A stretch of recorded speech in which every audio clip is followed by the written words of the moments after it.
35 के हो गए हो, अभी तक कंसीव नहीं कर पाए हो और अब कंसीव करने की कोशिश भी कर रहे हो, बट फिर भी हम देखते हैं कि कंसीव नहीं हो पा रहा। देखो, ऐसे फैक्टर्स हमारे पास क्लिनिकल प्रैक्टिसेस में बहुत सारे आते हैं। हमारे पास पेशेंट आकर हमेशा ये बात करता है कि सर मैंने पहले प्लानिंग करी नहीं और फिर उसके बाद जब प्लानिंग करी तो अब कंसीव हो नहीं रहा। तो ऐसी चीज़ें बहुत जनरल हमारे उसमें हैं। और उसके बाद कभी कभार कुछ पेशेंट ऐसे भी होते हैं, सर पहले प्लानिंग करी नहीं, फिर हुआ नहीं, फिर हमने आईवीएफ करवाया, आईवीएफ भी फेल हो गया, तो इस वजह से अब हम एक बारी आपसे कंसल्ट करने आए हैं। तो ऐसी चीज़ें जनरली हमारी डे टू डे की लाइफ में आती रहती है। बट मैं आपको एक क्लियरिटी बताऊँ, इसमें सबसे बड़ी प्रॉब्लम क्या है? सबसे बड़ी प्रॉब्लम है हमारी एज। आफ्टर 35 या 40 के आसपास जब हम पहुंच जाते हैं, या हमारे पास जब पेशेंट आते हैं 38, 39 में भी, वहाँ पर कुछ चीज़ें हमें भी अलग तरीके से लग रही होती हैं। अब अलग तरीके से मतलब कि कैसे, कि पहले क्या होता था कि एट द एज ऑफ 25, 24 पे हमारी जो सीमन एनालिसिस की रिपोर्ट है वो परफेक्टली फाइन आती है। But at the age of 35 हम 10 साल पुराने हो जाते हैं और 10 साल पुराने होने की वजह से हमारा सिस्टम भी थोड़ा टाइम स्लो हो जाता है। उसकी वजह से हमारी सीमन एनालिसिस की रिपोर्ट में कुछ ना कुछ चेंजेस देखने को मिलते हैं। एज इन उसके ऊपर जो दिक्कत होती है वो आती है आपकी लाइफस्टाइल से, या फिर आपके डाइट से, या फिर आपकी लैक ऑफ एक्सरसाइज से, जो हम नॉर्मली देखते हैं एज इन एक मेल ह्यूमन बॉडी में। इसी के साथ साथ अगर हम सबसे बड़ा मेजर उसमें हिस्ट्री में जाते हैं तो हमें एक चीज़ ज़रूर मिलती है, वो है आपका स्ट्रेस लेवल।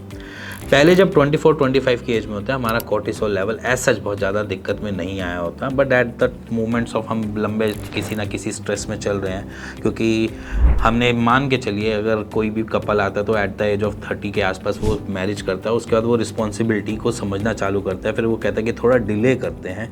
उस डिले की वजह से वो रिस्पॉन्सिबिलिटी को ऐसा सोचता है कि अभी हम बच्चे के लिए रेडी नहीं हुए हैं, और बच्चे के लिए जब रेडी नहीं होते तो उसके बाद जो वो स्ट्रेस लेवल बढ़ता है कि अब बच्चा करना है, अब उसका स्ट्रेस तो अलग अलग, उसके साथ साथ उनका जो अपना नॉर्मल रूटीन का स्ट्रेस है वो भी अपग्रेड हो जाता है। तो इसलिए वो स्ट्रेस जो है वो आपकी बॉडी को कॉर्टिसोल प्रोड्यूस करता है, डोपामाइन लेवल्स को कम करता है, जिसकी वजह से हम सीमन एनालिसिस की रिपोर्ट में फ्लक्चुएशंस देखते हैं। सेकंड, एक सबसे बड़ी दिक्कत आती है जब हम over the time period at this age होते हैं 35 to 40 की एज में, हमने देखेंगे बहुत सारे पेशेंट्स के डीएनए फ्रेगमेंटेशन की शिकायतें बढ़ जाती हैं। अब डीएनए फ्रेगमेंटेशन एक इंडेक्स टेस्ट होता है, मोस्ट ऑफ द पेशेंट मेरे ख्याल से करवाते ही नहीं है, क्योंकि उससे पहले वो आईवीएफ करवा लेते हैं। बट डीएनए फ्रेगमेंटेशन टेस्ट होता है कि over the time, over the age, जब हम ये सारी चीज़ें सिनेरियो को देखते हैं तो वहाँ पर ये एक टेस्ट कंपलसरी बोल देते हैं हम पेशेंट को।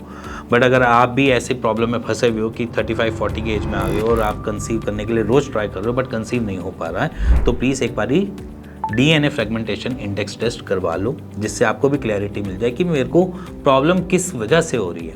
कुछ डॉक्टर्स हमेशा पेशेंट को ये भी कह देते हैं ये तो एक जनरल सी चीज़ है, कभी कभार होता नहीं है, क्या पता फीमेल बॉडी आपके स्पर्म को एक्सेप्ट नहीं कर रही है। ऐसी चीज़ें हमें भी बोली जाती है जब पेशेंट आईवीएफ को क्रॉस ओवर करके आ रहा होता है, तो वो वहाँ पर भी उनको यही समझाया जाता है कि कभी कभार सर्कमस्टांसेस आपके लिए बने ही नहीं हुए।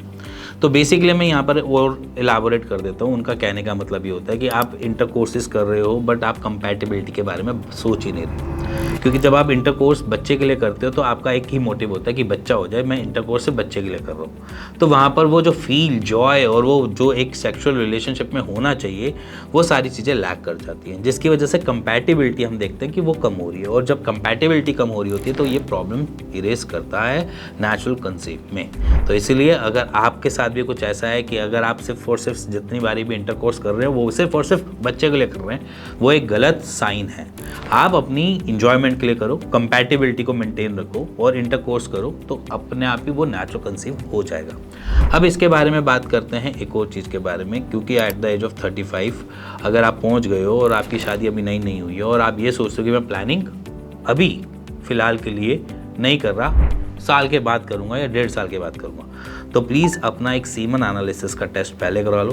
क्योंकि जब आप प्लानिंग करने की कोशिश करो तब तक जो आपकी सीमन एनालिसिस की रिपोर्ट आए वो एक्यूरेट आए और अच्छी आए, तो उसके लिए कुछ नहीं करना।